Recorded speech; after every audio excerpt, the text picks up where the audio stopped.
Prezados irmãos, louvado seja nosso Senhor Jesus Cristo.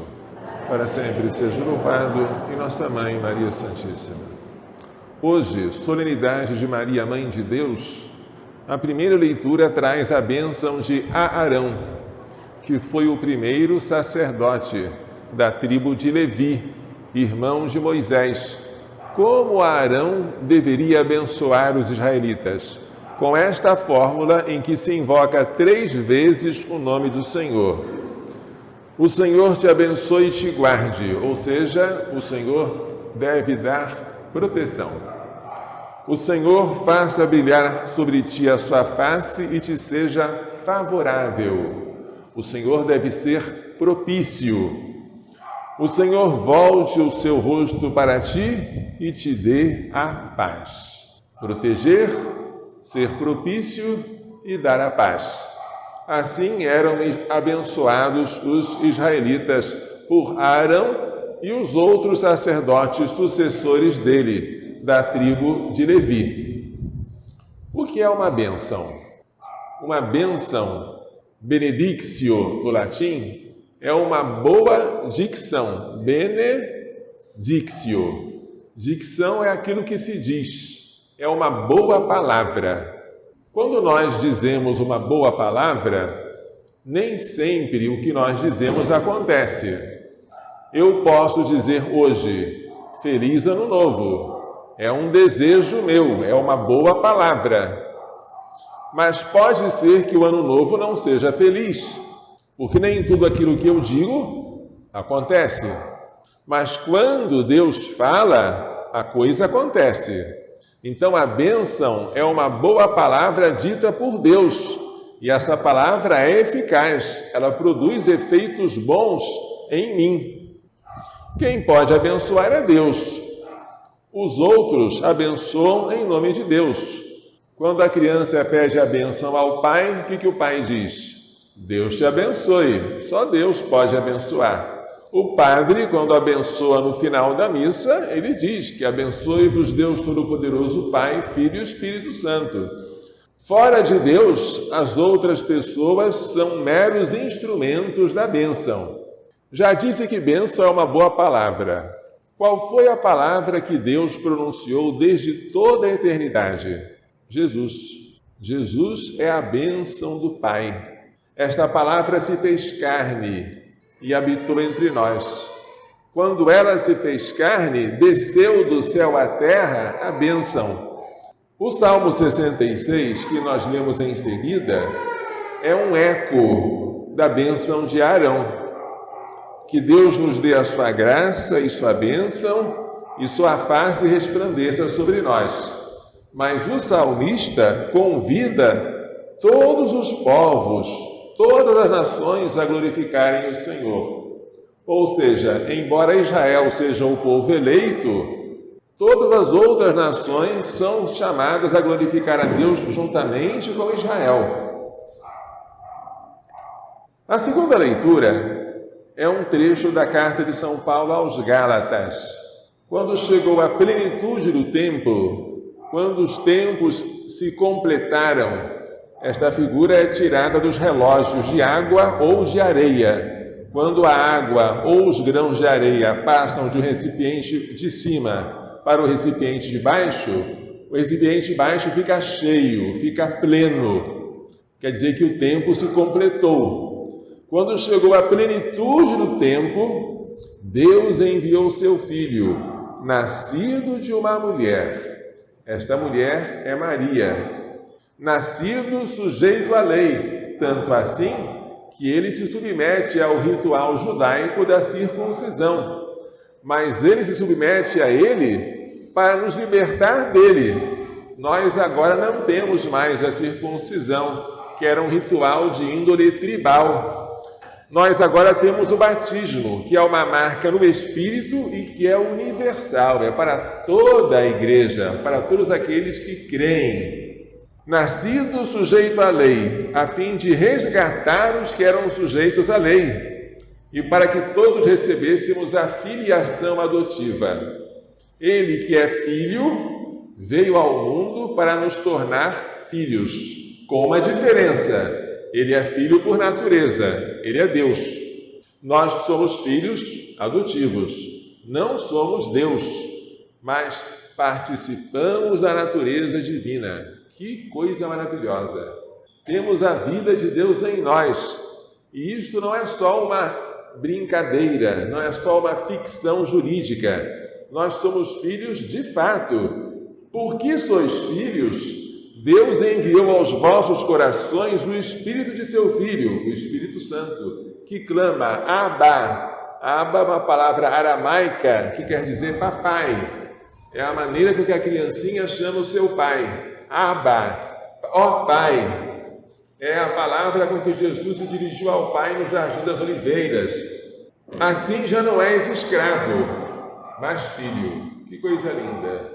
O escravo não tem direitos. O filho tem todos os direitos. O escravo geme sob o jugo de um patrão cruel, que é o pecado, que é o demônio. O filho é livre. O filho tem a liberdade. Já não é mais escravo, mas filho. E se és filho, és também herdeiro. O escravo não tem uma herança, mas o filho tem. Tudo isso por graça de Deus. Tudo isso é bênção. E esta bênção desceu do céu até nós por meio de Maria. Ela é chamada na ladainha a mãe da divina graça, porque a graça de Deus desceu do céu a nós por ela. O Evangelho narra como os pastores, depois que viram o anjo, foram às pressas a Belém e encontraram Maria, José e o recém-nascido numa manjedoura.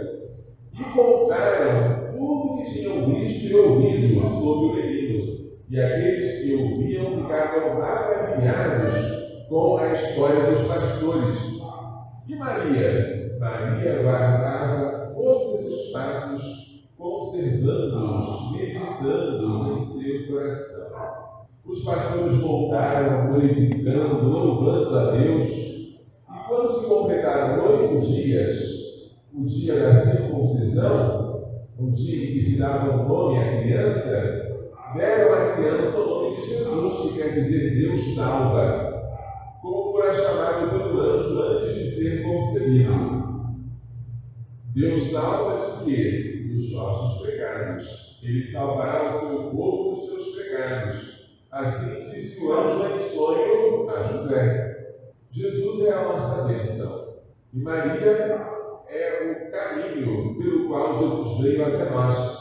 Jesus é a bênção do Pai.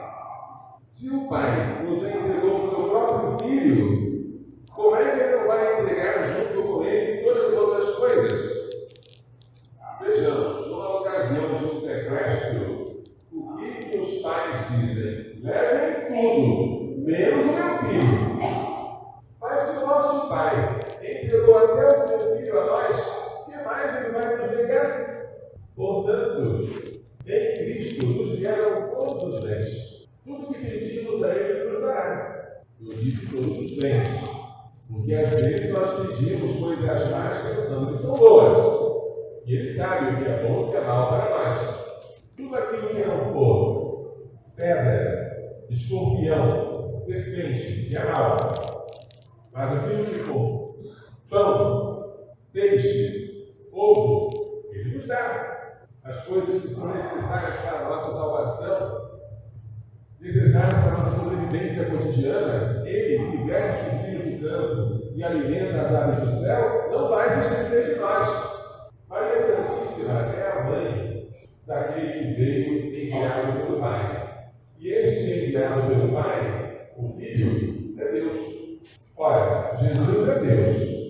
Maria é mãe de Jesus. Logo, Maria é mãe de Deus. É uma conclusão simples que nós tiramos, mas é um mistério que assombra os anjos. Como pode Maria, que é uma criatura, ser mãe do Criador? Ela não criou Jesus, criar é tirar do nada. Jesus já existia como Deus, no seio do Pai e na unidade do Espírito Santo. Mas quando Ele se fez homem no seio de Maria, por obra do Espírito Santo, Maria comunicou a Ele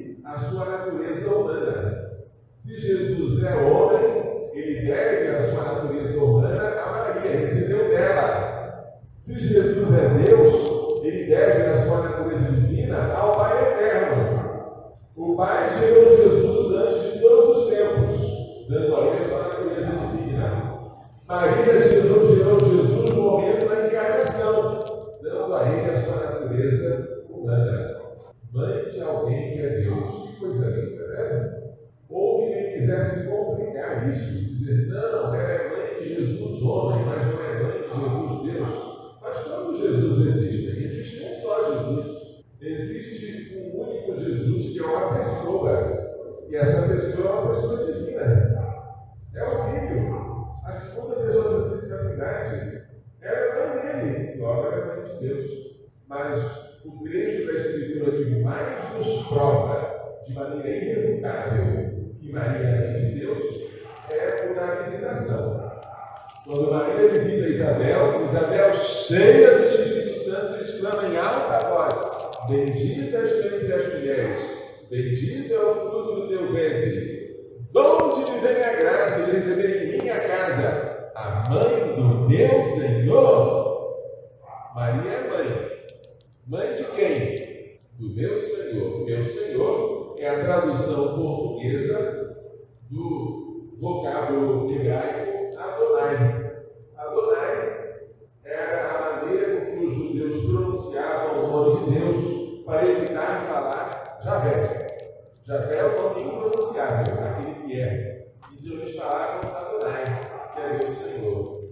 Mãe de meu Senhor, mãe de Adonai, é mãe de Javé, é mãe de Deus. Quem disse isso? Isabel. Mas Isabel cheia do Espírito Santo. É o Espírito Santo que pela Bíblia nos dá testemunhos de Maria, mãe de Deus. Por isso nós católicos, quando rezamos a Santa Maria, não erramos. Santa Maria, mãe de Deus, ela é. Rogai por nós que somos pecadores, agora e na hora da nossa morte. E é com esta festa maravilhosa de Maria, mãe de Deus, que nós começamos o ano, agradecendo a ela por nos ter dado a suprema bênção que é o seu Filho, e pedindo a ela que não nos deixe faltar a paz que esse Filho veio trazer. Neste mundo ameaçado pelas guerras, neste mundo ameaçado pelo aborto, que segundo Santa Teresa de Calcutá é o maior inimigo da paz, temos que pedir a ela, a Rainha da Paz, rogai por nós, que a paz que teu Filho veio nos trazer não seja infrutífera em nós, que nós de fato sejamos promotores da paz. Como Jesus disse no sermão das bem-aventuranças, felizes os que promovem a paz, porque serão chamados filhos de Deus.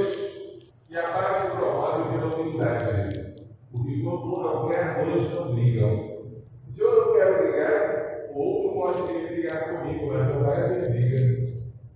Basta que um não queira, basta que um seja humilde. Uma briga sempre ocorre entre dois orgulhosos. Se um deles fosse humilde, não haveria briga. Jesus é manso, ele é humilde de coração, ele nos deu esta ordem: aprendei de mim, que sou manso e humilde de coração, imitemos a mansidão e a humildade de Jesus, para que haja paz em nossos corações, em nossas famílias, em nossa paróquia, em nossa diocese, na igreja e no mundo inteiro. Que Maria Santíssima e São José, seu castíssimo esposo, nos façam compreender e praticar estas lições. Louvado seja nosso Senhor Jesus Cristo.